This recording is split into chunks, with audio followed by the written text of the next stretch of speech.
Hey everyone, it's Ina here. So, surprise, I'm actually in Germany right now, traveling for leisure and to visit some family friends. So, right now I'm standing at a plaza in the downtown, kind of the old town part of Frankfurt, where we got this magnificent old kind of like religious compound. It's a huge one called Römer. And also right next to me is this pretty famous like little cute town square where it has the original kind of like Bavarian style architecture buildings preserved. Okay, so yesterday it was pouring down rain and super cold and windy. But today it got cleared out and even the sun came out a little bit this morning. So I thought it would be a perfect time to just camp out here and gather a few photos, but also try to paint this Römer building with this super cool bridge that connects these two buildings together. Yeah, and let's just see where we're going with this. So I really like how the sun is casting these shadows on kind of the high, mid, and lower areas of the painting. I think that will create a really nice dynamism. And I don't know if you can hear it, but here's a train coming. But there's also a train line that goes underneath the bridge. I think it will be lovely to capture that train, kind of add a little bit of like movement this way towards the viewer. Yeah, in terms of these trees, I probably would not incorporate them in the picture because I think having two layers of this monument and these buildings in the background is already quite complex. So I would not want to kind of introduce more layers at the front. But yeah, we'll definitely add some people walking in the streets as well at that training, and I think we will end up with a lovely composition. So I will be using this travel sketchbook and my Cotman Traveler watercolor kit as well for all the paintings on this trip. And here is the very rough thumbnail sketch I drew out. So this is what I meant by kind of having these value mass on the left, but the sun is dotting across on top of this building, on the monument, and then onto the bridge. With the front mostly sunlit, maybe having some shadows casted horizontally across the screen to draw the viewer in. Yeah, and this is the very rough sketch that I will be painting based off of.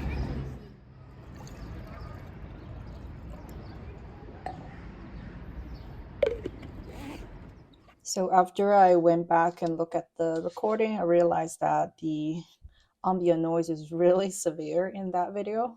So especially with the wind blowing and the trains coming and going, I ended up just recording the voiceover after the effect.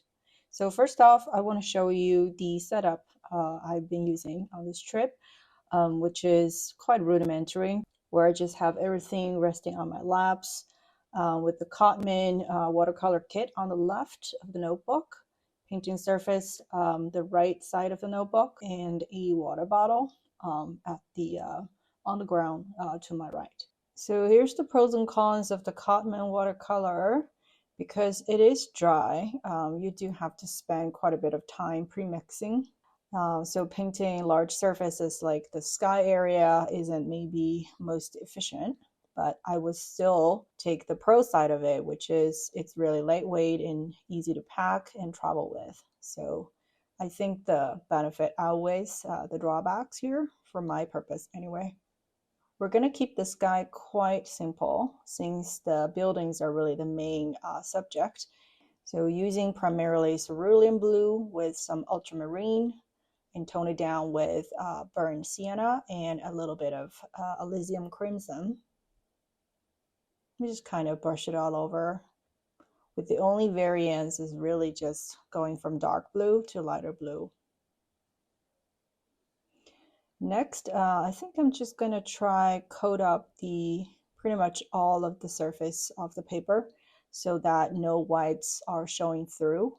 Well, maybe except for the monument, which in itself is white. So we want to leave that portion out, but otherwise I don't want any of the paper shown for the dark value mass, which will be these buildings in the background. Hello. Hello. You do the painting here? Yeah, just a sketch. It's a small one. Here you see me pausing a little bit and chatting with a lovely gentleman who walked by and enjoyed watching my painting process. After I finished coating the paper, I began painting the shaded part of the monuments in the front. So for objects that are white, they typically have a cooler gray, almost like a lavender color for its shaded surface.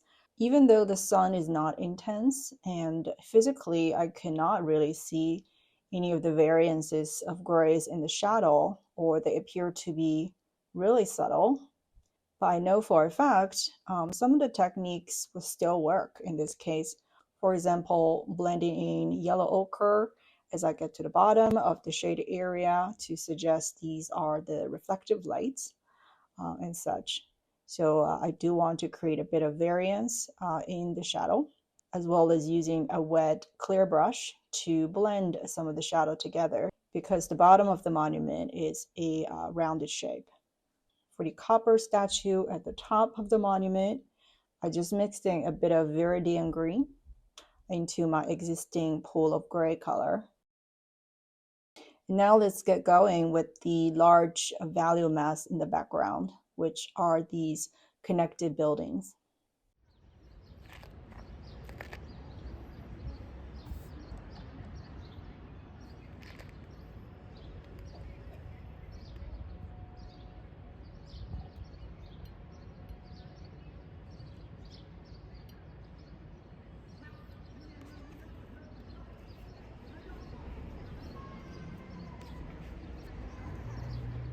And for the building on the left, I went ahead and adding some accent colors. This is because that building is quite large, so it'll look a little weird if it does not have any details in it. But it's also because I don't want to draw too much attention to this building alone. Therefore, I'm just dotting some of these highlights very sparsely and not even in a very bright color.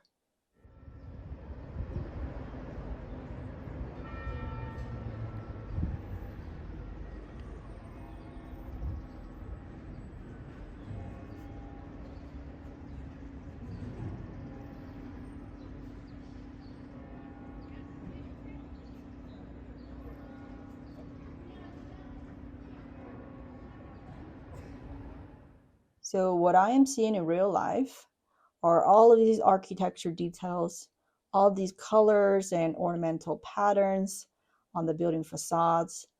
However, we all know we cannot afford to capture all of these details, or it's going to take forever. Therefore, in practice, all of the shadow areas of the buildings are going to be treated as the same value, which, could be warmer or cooler, but they should come across as the same value mass, which is the mid-tone color.